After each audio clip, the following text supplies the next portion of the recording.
putting on like real clothes and not, my loungewear or whatever, I'm like, Yes. hey, like we're gonna get stuff done today. Yeah, yeah, yeah. Agreed. Agreed. Yeah, You know what? I think we'll just start this. We have a couple of people that are trickling in here. sure. But I just wanted to first call out your Rhymes with Pizza. Can you explain how that all came about and why?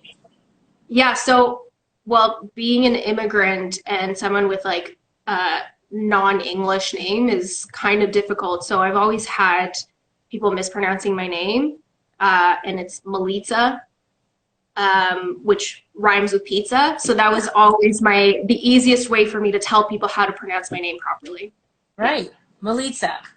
Melita Do I have it? or I got it. or Milita, but yeah, Melissa. in the anglicized way, it's Melita. Okay. Got it. Good. I'm saying it correctly. I just want to Yes. make sure. Anyways, I'm really, really happy that you could be on this live today because I really just want to be able to share people's stories that have gone through mental health challenges and, how they've kind of not necessarily overcome it because I don't think you necessarily like overcome it fully, but how you sort of adapt. And maybe you can share some of your story that you've experienced throughout your life. Yeah, so I mean, my story is longer than I think it is. I would say the bulk of my issues sort of came to light about 4 years ago. So it's going to be 4 years this May. I had a really bad like public panic attack, which seemed to come out of nowhere, but there was just sort of like the perfect storm, a bunch of these like bad coping mechanisms with things that I had been dealing with. I just, well, wasn't dealing with really. Um, and after that panic attack, things just sort of started spiraling for me. So I went through a pretty bad breakdown, which I think lasted, I'd say about 8 months. Sorry, can I Um, just interrupt for 1 sec? What did, yeah, just so people know, because I think this is not necessarily talked about, is how does a panic attack feel? How can someone kind yeah. of recognize what they're feeling when it happens? I mean, there are very typical symptoms to it. For me, it was, or at least for most of the panic attacks that I had, it was usually you feel quite dizzy, your blood pressure drops really quickly, so that's why you feel dizzy from it. You kind of have this like really intense, it's not even shortness of breath, you feel like you can't breathe. You can't really speak well. Like the color from my face was completely gone. I was just very white. Um, you just start sweating a lot. It's just like, imagine for people that, for example, have a fear of public speaking, that sort of feeling times like 100. So Yeah. you're feeling everything all at once, and sort of while it's happening, it's really hard for you to make sense of things. So, especially because my first major one happened while I was in public, I wasn't really understanding what was happening. I was at some ice cream shop and on my break, and I just remember all of a sudden I just felt really faint, and I couldn't understand anything that anybody was saying around me. Um, and somehow I like walked back to where all my coworkers were, and I couldn't formulate words. Um, I was just, I felt like I was about to pass out. I didn't know where I was. I didn't really know what was happening. So it's quite scary. I haven't had a panic attack, thankfully, in like almost 3 years now. Mhm. Um, like I can have like minor anxiety attacks here and there, but they're a little bit more manageable. Amazing. Well, not Yeah. amazing, but it's good that you are learning to manage those better. Yeah. And I guess you had kind of coined yourself a high functioning anxiety sufferer. So what does that mean? So just before I get into that, clinically, I was clinically diagnosed with panic disorder and health anxiety, or what used to be called hypochondria. So I have like a preoccupation with any health symptoms, constantly thinking that I might have this or that disease, or that I might die from something. That any little thing that happens in my body kind of just like triggers like brain brain shockwaves almost. That's like, pay attention to this. Yeah.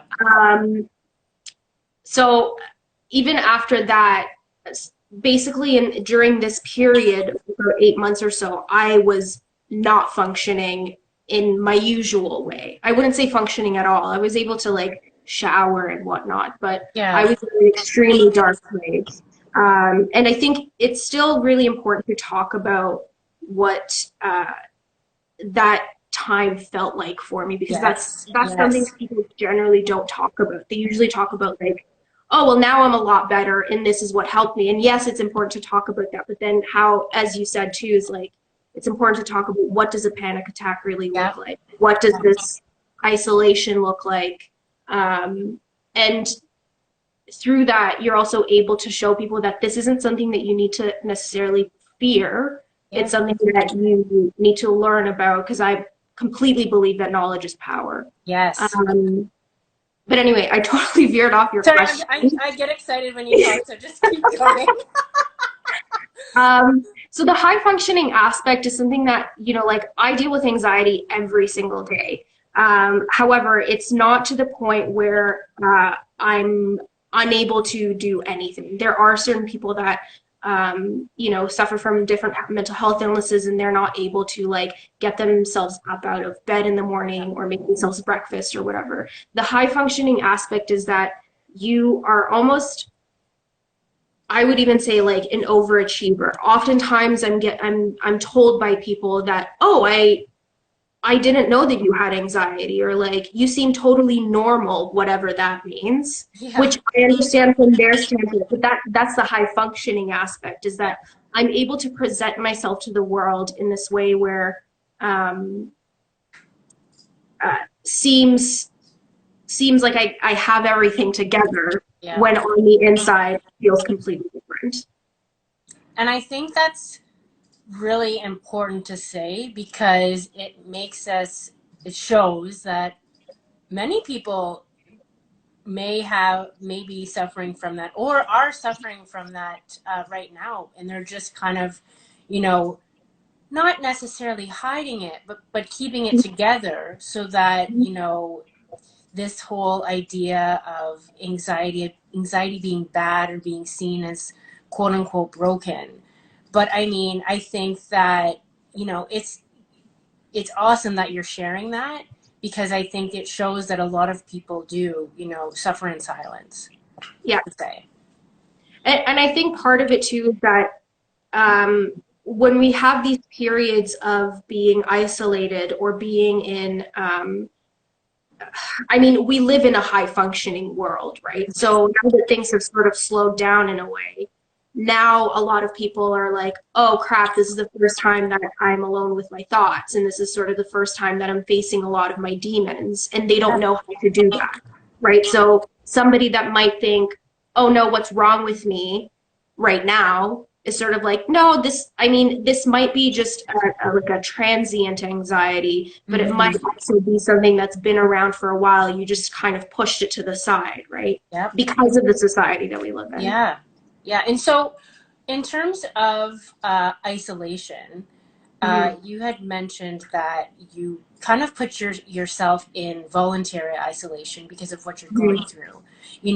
What were the feelings you had about, being isolated, being with your feelings, and, what kind of advice do you give for people, that are going through quarantine right now, who may be suffering from anxiety, or just suffering from everyday, you know, fear of what's going on, and how you kind of went through that space. Right. I mean, it's not something that you get over in an instant. The reality of it is that you're going to have good days and you're going to have really bad days.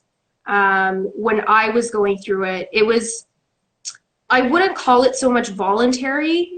It was, but it was extremely necessary. I think it was self-imposed in the sense that I didn't understand what was going on with myself. I thought that I was going crazy. I thought that it was just this was just like a quick phase. I'll get over it. I went to so many doctors, so many specialists, Mm-hmm. just to understand what was going on because there were so many physical symptoms that I didn't understand and didn't really Right. feel before. It was sort of like I was hit by this huge wave and I was just taken by it. And I think I kept trying to fight it, but that was making it a lot harder. So more things were being thrown at me. So, Yeah. some of the physical symptoms that I kept feeling, and not just when I was having panic attacks, but like all the time, were, like constant state of dizziness, feeling like I'm floating all the time. One thing that a lot of people don't talk about is dissociation or depersonalization. It's extremely scary because I would wake up in the mornings and, like I have mirrors all over my place. Obviously, when I'm going to the bathroom, there's a mirror there. I look in there and I'm like, I don't know who this person is. Wow. And I think in some metaphorical way, it was, me not actually knowing myself. Yes. Because this was the Yes. first time when I actually had to face all of my own crap, right? And Mm-hmm. um, that was probably one of the hardest things. It's also having to explain yourself to other people, especially when you completely understand why people are concerned because you're not exhibiting your usual behaviors during this time, right? The difference is that now it's sort of like everyone is in this isolation, right? Yep. However, people are dealing with it differently. Yeah. So the difficult part was I didn't feel like myself. So how am I going to explain that to somebody else who is trying to get me to feel better? And this is a difference again between sympathy and empathy, right? Mm-hmm. If you're coming from an empathetic side, you're not telling somebody, oh, things are going to get better. When I'm in a headspace of like, I don't think anything's going to get better ever, right? Like you're just in this really dark hole. And I almost needed to stay there in order to heal in a way. Right. Um, it's only when you face those things that you're able to let go of them, and to actually be able to heal in a proper way. Some things that I also stopped doing where I stopped drinking. I've been almost 4 years sober now. Alcohol was a really bad coping mechanism of mine.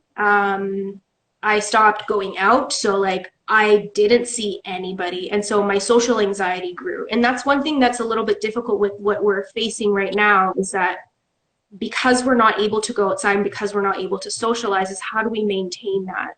Yeah. Because if you start getting into this space of being indoors and being on your own becomes a habit after a certain point, right? Like we've been indoors for it's been like a month and a half, 2 months almost.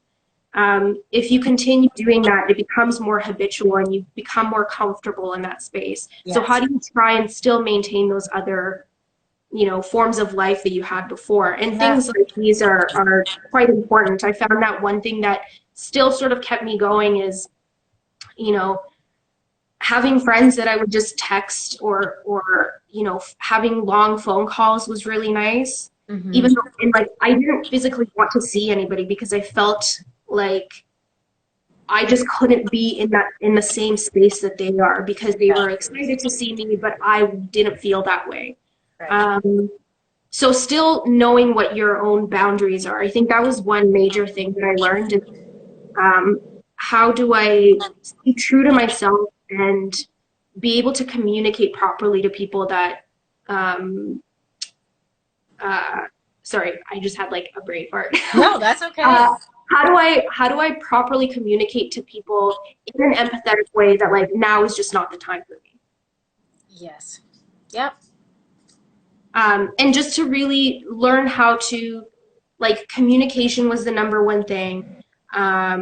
You know, dealing with my family and my parents specifically was that was a whole other thing on its own. Yeah, Um, how did your family react to all of this, and what was their, you know, were they loving and um, supportive, or? so a lot of like my extended, like pretty much the only people that know are my parents because they live in the same building as I do. So it was sort of um, the saving grace in all of this in a way is the fact that I had them around. However, because we're immigrants and like in Eastern European culture, you don't talk about these things. They don't exist. If they do, it's just sort of like just go outside and run around a little bit, you'll be fine, or like, drink some water, right? Yeah. um, and and the fact that like I grew up with a father who is a hypochondriac himself, you know, this just seemed sort of like, oh, whatever, I'm just being dramatic. But I think over time they saw that I wasn't getting out of this. I didn't go to work. I thankfully had a workplace that was extremely understanding of all of this. And my contract was ending, I think, like a few months after the fact. So I didn't have to physically be in the office. So I was only Right. working about one day a week by that time. And so I started hanging out at my parents' place all the time because I just couldn't be alone. Mm-hmm. Even though it's such a there's such a duality with it because you don't want to be around people, you don't want people to ask you questions, but then at the same You time need you them. want to have that comfort, right? Yeah. Um, so the first little bit with my parents was actually really difficult because they just kept telling me to like just snap out of it, and I'm like, I don't know what's going on. Um, you know, like it felt like I reverted back to being a child, and I was 26 at that point, and that was like the last thing that I wanted to do is like rely on my parents. But that's exactly what I needed to do, just sort of like let go of these things and for once let somebody else take care of me in my adult life. Yep. Because I wasn't able to take care of myself fully, and to be at peace with that. I think that I was fighting that so much. So um, a lot of my time was just spent like watching TV or and like watching very specific things. Um, and also just like reading a lot about anxiety and panic attacks and depression and Yep. all of these things because I needed to understand what I was going through. And then I ended up seeking out therapy, and that was extremely helpful for me. Um, and yeah, I just needed to go into my little cocoon and like not talk to anybody, not see anybody. I couldn't go outside of my building. Like that was a whole feat on its own. I would start crying every single time I needed to leave. Wow. Um, so, you know, I've come a long way, and I had this conversation with my mom about a year and a half ago or two where I was doing her nails and she's like never gotten her nails done before. So I was doing her nails for her. So we had this time of just like 2 hours where she literally could not move. So we just had to talk about things. And it's really nice. Oh, that's At one, amazing. yeah, and at one point, and my mom's always been very understanding and supportive of everything. So, you know, she's the one that like helped me find a therapist and Mm-hmm. helped me out financially when I wasn't able to work at that time. So she said to me that she's so proud of me and how much courage I had at that time because no one else in her family would have been able to do something like that. While I did have the support of a lot of people, ultimately it's not up to them to take those steps. It's always up to you. You can have people tell you, you know, there are like these steps that you should take, or there's this therapist or whatever. But at the end of the day, that final decision is up to you. They can't go to therapy for you, right? 100%. And I think that, well, I know that that's really important to mention because I think a lot of people feel that someone else is going to help them, or if they go to like friends or family and like, you know, they'll make me feel better by, saying something or doing something for me. And in the end, that's going to be like a little like bandage on what you need to do. It's you actually taking the steps, putting yourself in a position where you're out of your comfort zone and being able to accept and, realize the things that you're dealing with. And Right. dealing with them head on, which you have done. And Yeah. it is really inspiring. Um, And like I still do it to this day. That's the other misconception, is that yeah, people think that you just kind of get rid of this and then you're fine and you're like good to go. yeah, no, Some people might be. It depends what type of anxiety or whatever mental health illness that you're dealing with. yeah, But with something like mine, it's just a constant practice of having to manage this and having coping mechanisms and you know, being vulnerable and talking to people about what I'm feeling, because yeah, again, like communication is so important. If I'm not able to, if I'm feeling weird, but then my partner or my parents are like, what's going on? And just like acting all like fun and whatever, like excited around me, that's going to bring me down even more in some ways, right? So I think that teaching people how to communicate about their feelings properly is one of the most important parts. yeah. And how has your relationship been with your dad? So it got better. I think through a lot of what I had been experiencing, he he started noticing some of his own patterns in that, and so he ended up seeking help for himself, and that's been really helpful for him. I think in some ways it obviously inspired him, Mm, which has been really nice. Um, that was just sort of like the cherry on top of everything. yeah, Um, I think that it's difficult for people that are of a certain age and from a certain culture to learn these things. But you know, you can that saying that you can't, what was it? You can't teach an old dog new tricks. mm-hmm, yeah, It's quite the opposite, where like you know, again, as you said, like as much as you want somebody else to give you like the magic pill or whatever it is, right, to make everything go away, just talking to somebody is going to help, because you never know what somebody else is going to say. yes, So even in me talking to my dad, like constantly being like, well, this is what I'm dealing with, and him seeing how I'm suffering but then dealing with it, I yes. think is what like sparked something in him, that he was like, oh, I feel that way too, so maybe there is something that I can do about it. Yeah, and I think that's why these conversations are so important, because you're sharing what you're going through, Mhm. and you're seeing, someone that is still dealing with it but is able to manage it better. And I think that, this gives hope to a lot of people who are, maybe in the darkness during this time, where they are hoping that there's going to be a quick fix for Yeah, this. But such as life right now, but it's going to be a process, and it's all up to you whether you want to take that yeah, challenge. yeah, So that's 100%. really amazing about your dad as well. Yeah. And so Um, when did you guys come to Canada? So we came in 1999. We came because of war that was happening in Serbia, and that was a whole thing on its own. So Yeah.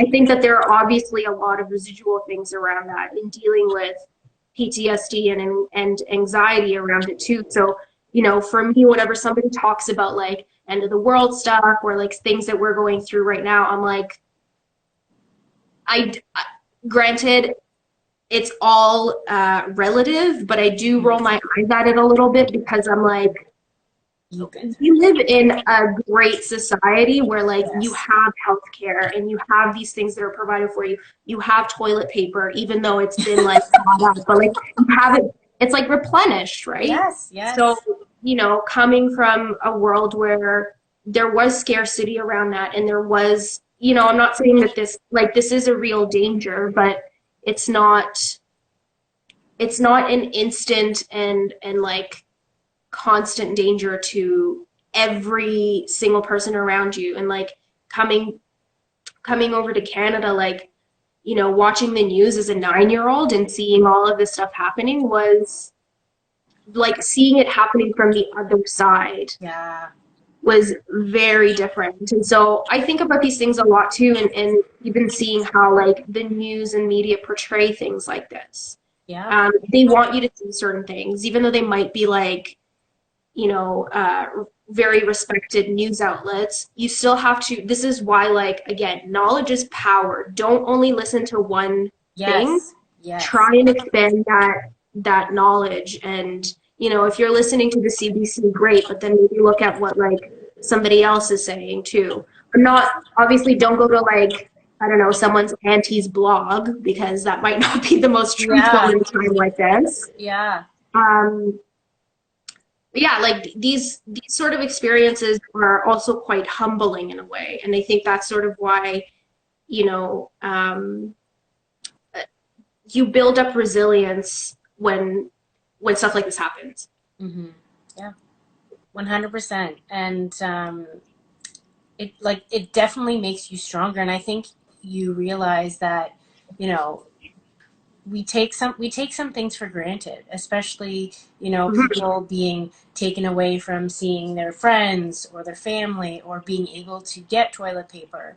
And we're all upset about this, but you're right. Like, there's still things available. You get to, okay, fine, you are stuck with your significant other, or you may be alone. You Yeah, can find ways to really appreciate that time or learn from yeah, the time. And, you know, getting in touch with your emotions, finding out who you are. What do you mhm, like? What do you want to do with your life? I think that's a really important question as well. Like, take this time to figure out, you know, is what you're doing what you want to do? Because life is too short yeah, for, you know, wasting it, yeah. I guess. I I think I would say that at the same time though, like if you are going through a particularly dark time around now, is don't beat yourself up over it. Like Yes. I think when you're in that like dark headspace, it's improving yourself is not the time. So, you know, if you're somebody who is sort of like thriving at this time, then yes, go ahead and do all these things. But you also can't. I think that was kind of the hardest thing for me to figure out during that time is how do I have self-compassion? I'm able to give it out like Yes.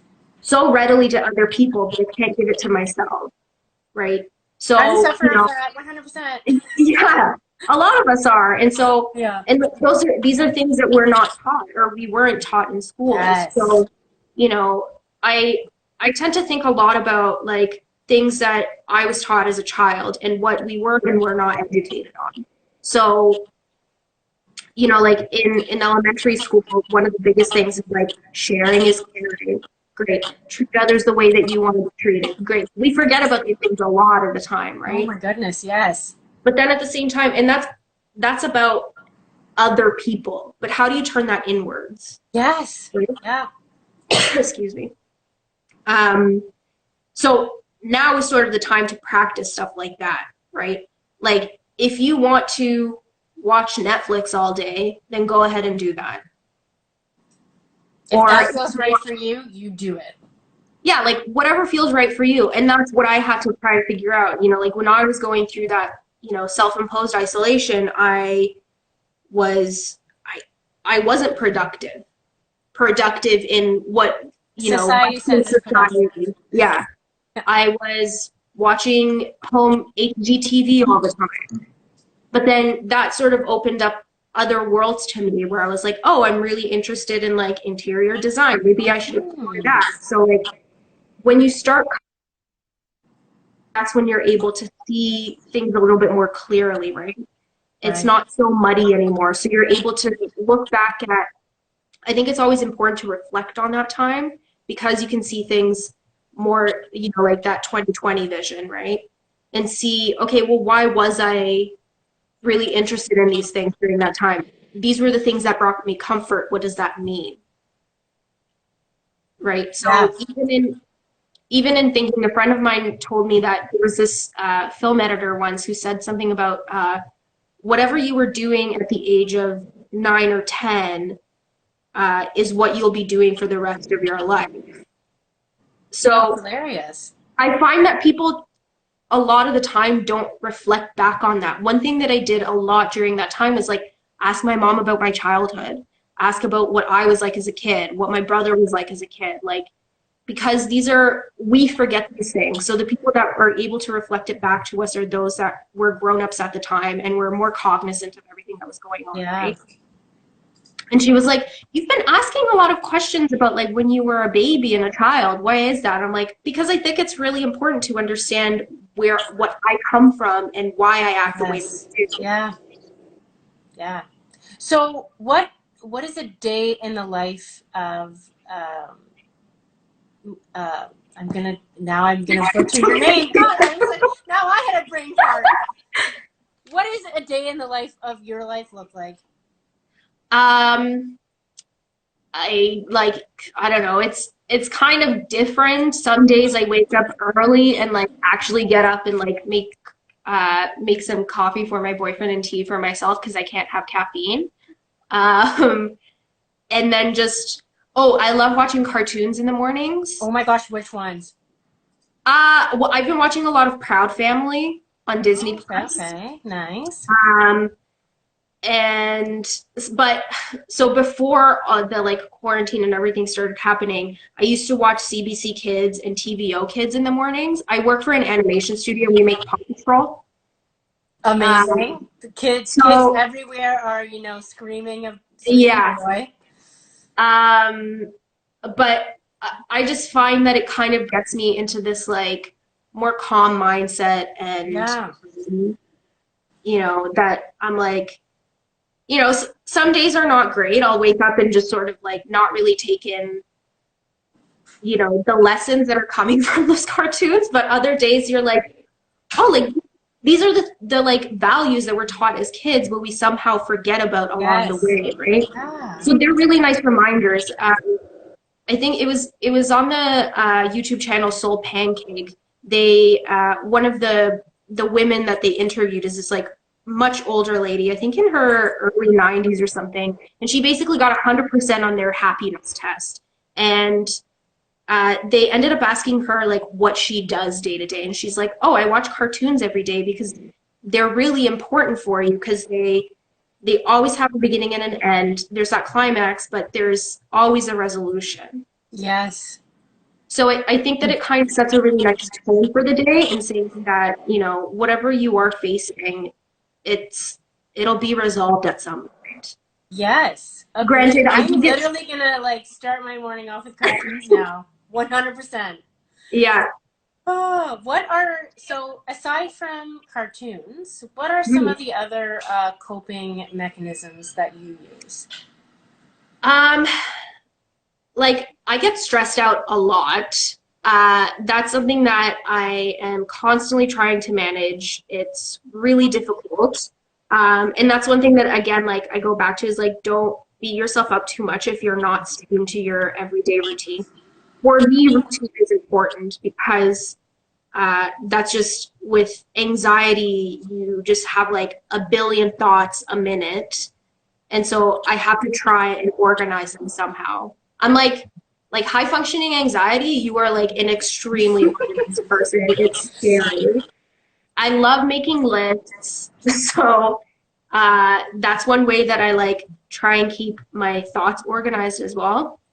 Um, like music is such a healing tool for me. Again, like I can't sit down and like work or get into my feelings until I find the right type of music. Yes. Yep. Um, What would you say is like your favorite type of music that you're listening to right now?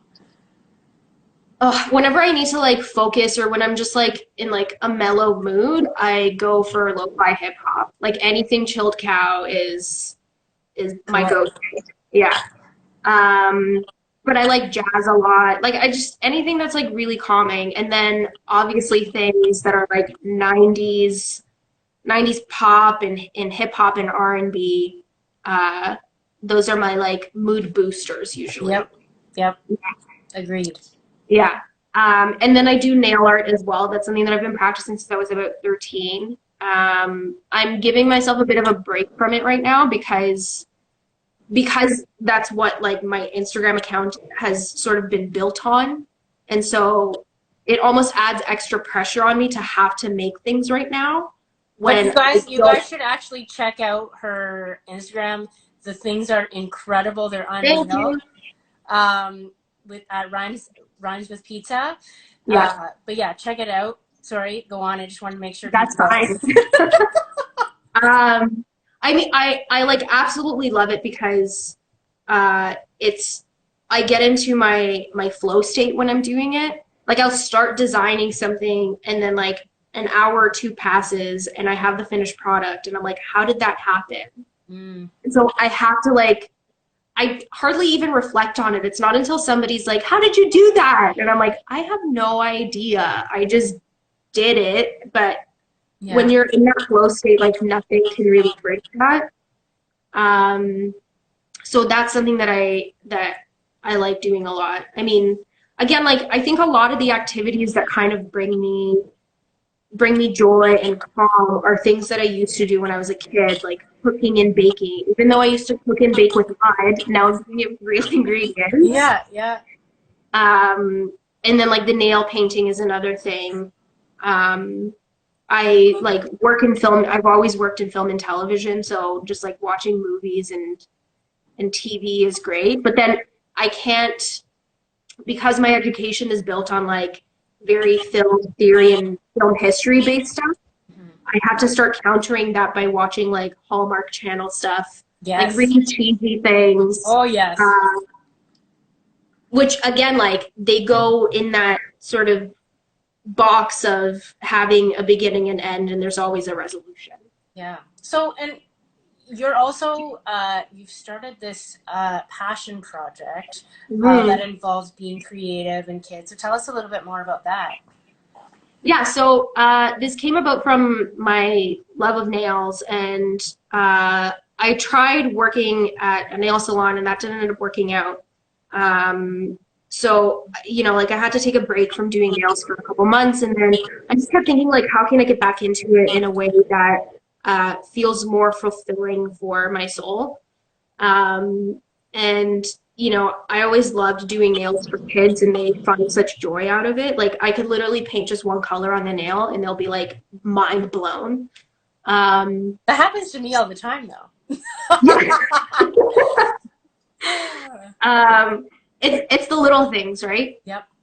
Um, so out of that was sort of born this idea to, how can I incorporate nails and mental health? Because that's one thing that was sort of another thing that was constant during my self-isolation was doing nails, and that sort of kept me calm. Even though it was really hard to produce, I enjoyed the process of it. Um, so I sort of came up with this idea for an organization where you teach coping mechanisms to children and youth through different creative endeavors. So if it's like knitting or painting or acting or singing or doing nails or whatever, right? I have a really great business partner on it now. Her name is Jo, and the organization is called COPE, so it stands for Creative Outlets to Practice Expression. And we're still Very in fitting. the, sorry? Very fitting. Yeah. It was funny the way that sort of happened because I love wordplay and then I majored in English, so it kind of like totally worked. That it was this like sort of puzzle almost that I had to figure Yeah. out of what do we name it. Anyway, we're still sort of in the beginning stages of it, and we had a workshop last year, but now is clearly not the time for any like in-person workshops. So, it's the beginning stages of any like organization are always really slow, like building. But yeah, Welcome to the Joy Truck. yeah. Eventually, it'll be big, just like Joy Tribe. Yes. Um, we actually want to have a facility that provides counseling for children And then also all different kinds of groups. So not just affluent neighborhoods, but a really important one for both of us because Jo is also an immigrant herself is hitting populations of refugees and immigrants. Amazing. And then not just teaching the children and the youth how to cope with it, but also bringing in families with their parents, guardians, whatever, and teaching them, what mental health is, Yes. how to talk to your children about it, and how to support them through it as well. That is like such an amazing organization to create. I think Thanks. it's really important for immigrants that are coming into a new country to feel safe and to feel safe Yeah. to talk about their feelings. And I mean, even from your story, when you were talking about how you came to Canada and you didn't learn any of these feelings or how to deal with these feelings from your parents, and like even them at their age, they were learning from you and how you dealt with the Yeah. feelings you were having. So I think starting young and educating the entire family and being able to kind of give them power to deal with things on their own, and I just think it's such a wonderful idea, and congrats to you. Thanks. Yeah, we're Yeah. we're looking forward to like working on it more. I think times like these are times for self-reflection, so it's not necessarily where we're trying to like push things or work on them so much because I also have my day job Monday to Friday. I'm currently taking a lunch break. Thank you. um, but like when we get back out there into the world, that's sort of when we start developing it more and seeing what the needs are. I think these are times when everyone's sort of in a bit of a cocoon, and then once we go back out there, you're gonna see the effects of it. You So turn into a beautiful butterfly from the yeah, cocoon. Yeah. yeah, So we're getting to the end of this interview, or discussion, which I'm very sad about because I could talk about this stuff forever with you. same. What piece of advice do you want to share with the world about mental health and anxiety?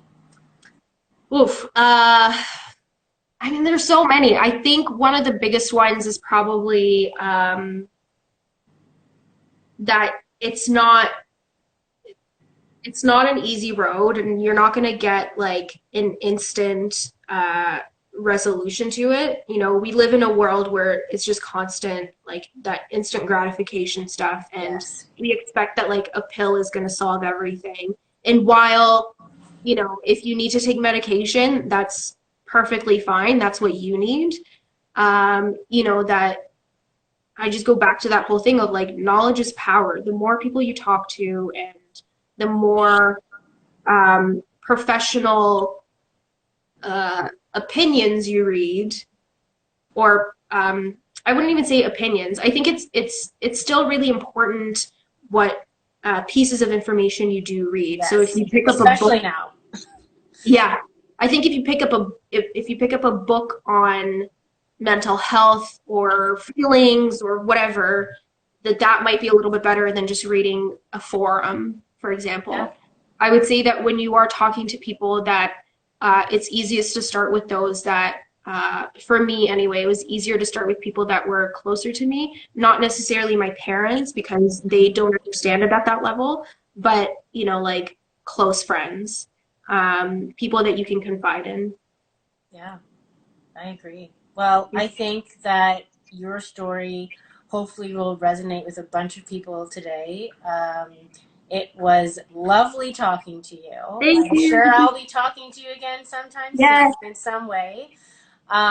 Everybody check out her Instagram, Rhymes with Pizza. Lots of beautiful nail art. And also, keep us updated on your Mhm. COPE organization. I'll be sure to promote it any way I can through my Sure. organization. And yeah, so we will end it. Does anyone have any questions from the lovely audience that is here? The 5 people that I see currently. So, which is okay because you know what? People float in and out. They float in and out. Yeah, I know it's hard. It's hard, but it's all good. Remember, we're just starting out. It's all Yeah, about, getting the word out. yeah. I don't see any questions, so I will let you get off of your lunch break and back to work. Thank you for taking this time. And oh, do you have a puppy? Do you have a puppy? That's my boyfriend, and yes, I do. Hi, Chad. Amazing. Amazing. Well, that was a good question. I mean, puppies do create lots Well, of happiness. that is a very good question because he was one of the things that helped me through my isolation. Yeah. Yeah. And you definitely need those puppies to help you through isolation. Yeah. Yeah. Oh, no, Some extra love. Victoria, no questions to share. I see my cousin Chris has just joined us. What is kind of questions is he gonna have? But I don't know. Anything else you would like to share or bring forward? We've talked about a lot of stuff, which is great. Yeah. I don't know. I just feel like I keep like reiterating the same things because I think it's Yeah. so important that they're Yeah. like very basic lessons. Like, um, don't beat yourself up over stuff. There are way more of us that experience these things Yes. than you would think. Yep. And like part of it too is that people just don't know. So as I said earlier, is like there are certain people out there that don't that have had these feelings for a very long time, but they didn't recognize it as Yeah. being anxiety or depression or whatever. Hmm. So that and it's not just about talking to your friends and family, but talking to like a professional is Yes. also really important. I recommend therapy to literally everybody, regardless of whether you're, Everyone needs one. Everyone yeah, needs one. just to be 100%. a better person. Like Yes. they are the guides that we were missing as children. I think that if everybody had like a a therapist or counselor in like elementary school, like as a mandatory Yeah. And look class. at things objectively for you and not Totally. necessarily taking a side. Like, Yes. okay, Yeah. this is how I see Yeah. it. Yeah. No?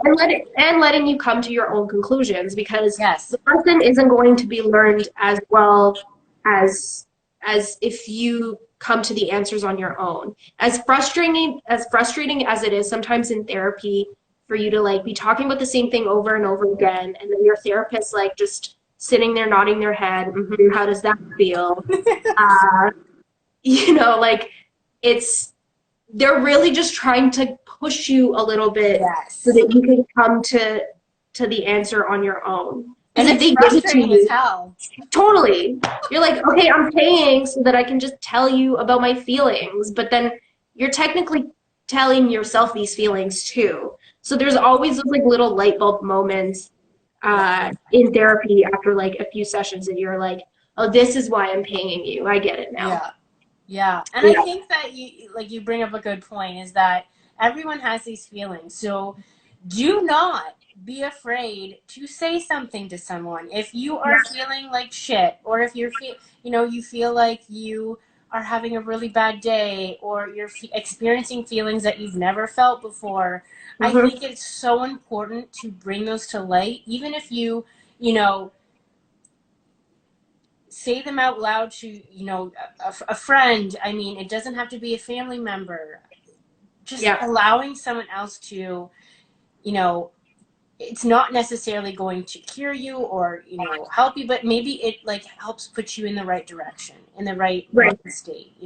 Right. And I think even this is not necessarily like the best help, but I think it's very helpful is to write feelings in a journal Hmm. and write down and actually see the thoughts that you're experiencing and call them out Yeah. and you know kind of accept them.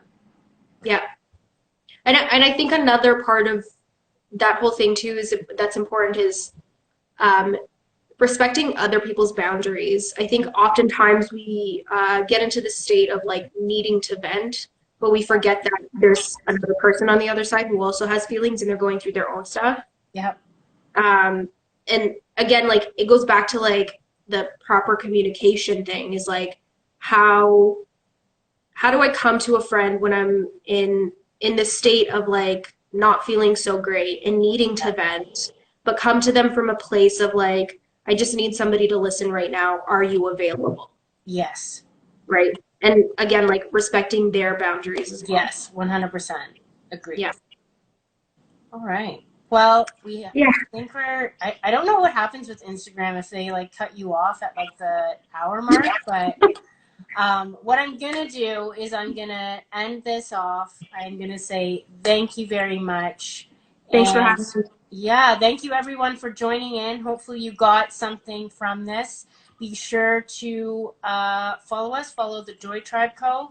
Some exciting things will be happening soon in terms of email newsletters and more great stuff from me and great interviews like this one today. And I will see you next Tuesday. Bye. Bye.